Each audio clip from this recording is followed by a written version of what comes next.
Hey, what's up YouTube? I'm back again for another video. Today we're going to do one on my previous experiences as a small business owner, and I just kind of wanted to go over a few tips. I'm going to go over 6 basic tips to help your business get started. So if you just open a business, or you're thinking about opening a business, or you already have a business, these tips are going to be core values that you can kind of fall back on, some things that you might want to incorporate if you're not already doing. And it's just things that I found that were pretty helpful based on my past experiences. But before we get into that, I just wanted to give a quick mention. I was originally going to do another review video based on some health supplements that I like to take, but I decided that there are a lot of YouTubers and content and information out there that are a lot more qualified than I am. And in fact, there's a YouTube video by Joe Rogan. If you don't know who that is, then you're probably living under a rock.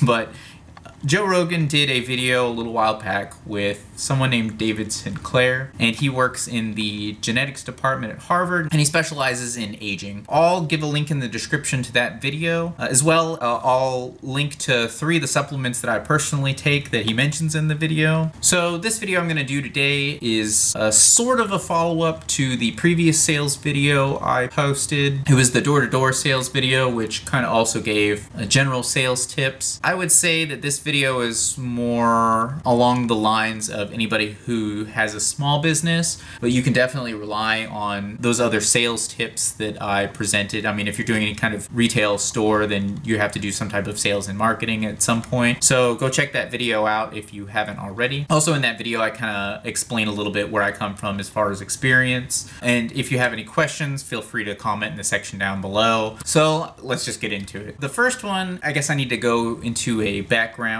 The store that I had was a small hobby game store. I was a co-owner and the registered agent. All that means is just a fancy term for the person that registers the business. I turned it into an LLC. I did the taxes, did a lot of the back end stuff, a lot of the finances. When I'm taking care of all this, I had to do a lot of research and make sure that I didn't miss out any paperwork. So a lot of my time was taken up on a lot of the technical aspects of just setting up the business. And if you're doing this by yourself, then it can be really overwhelming, and it can be really easy to kind of overlook a few things that might be kind of obvious in this day and age to do.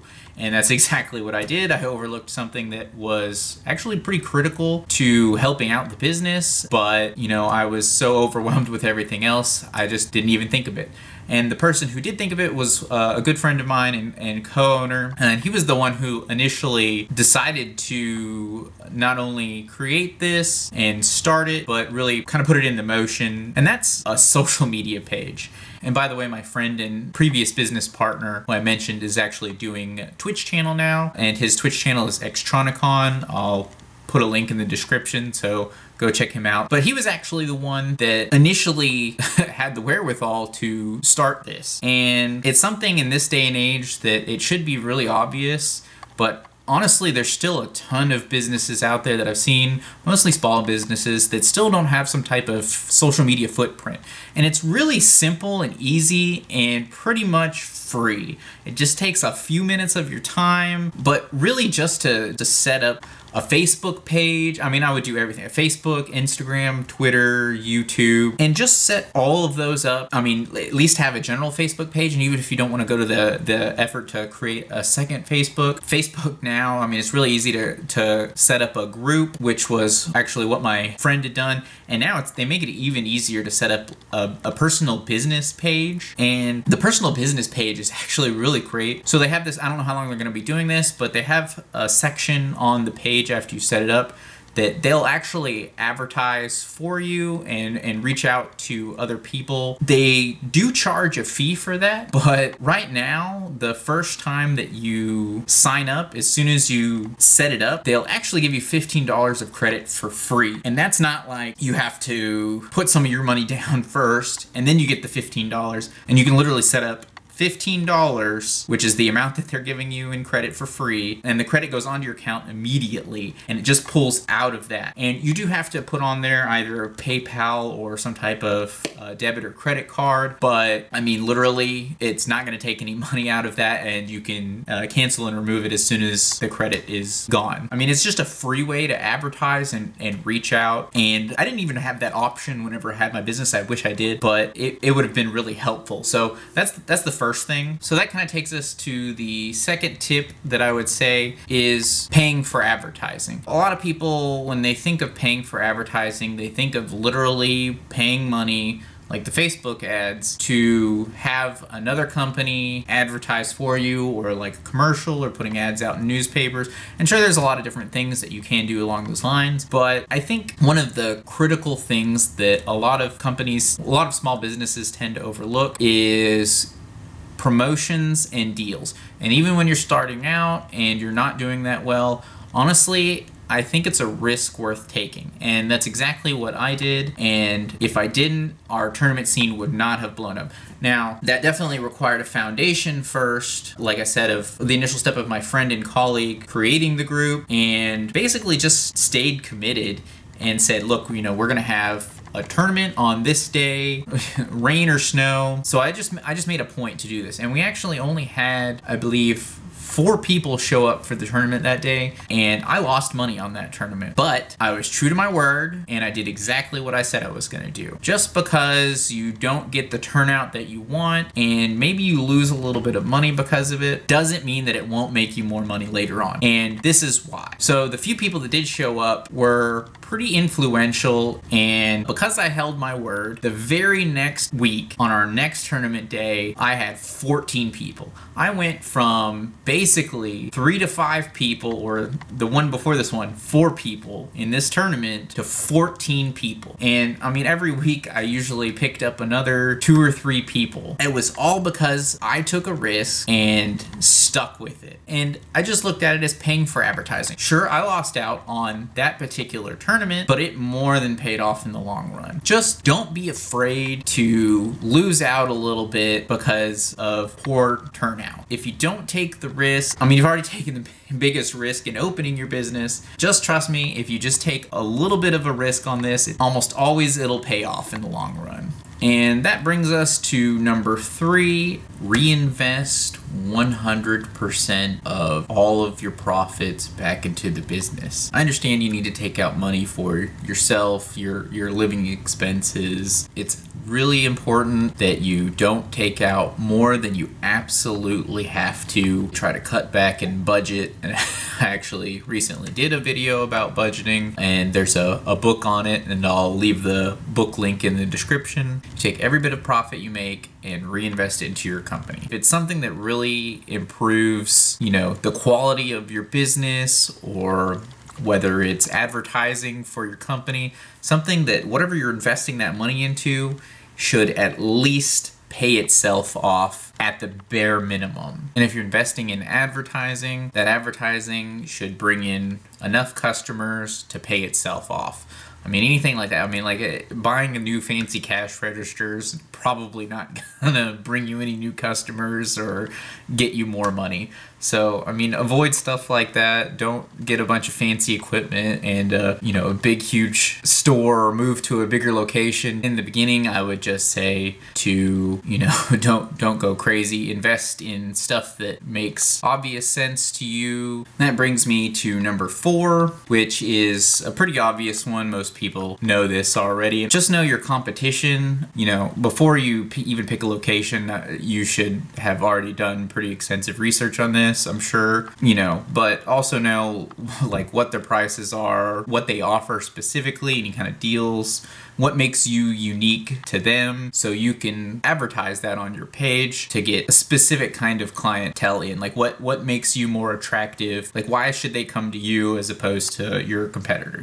Number 5 is e-commerce. There's a lot of different sites out there, and this is going to vary quite a bit depending on what your business is. For me, I used eBay, and there was some other sites I could have used, but eBay was the cheapest and easiest to manage. And last but not least, number 6. This one's, as far as small businesses are concerned, the biggest life lesson for me that I found out that I wish I knew before going into business is don't go into business with friends or family. And if you're already in business with friends or family, there's a few key things that I wish I would have invested my time into that I just, because they were friends, I thought we wouldn't need it. I figured we could work everything out, but it's just absolutely critical. Trust me, there's going to come a time where you're probably going to have some type of major disagreement, and it's very, very important to have some type of official document that allows you to mitigate that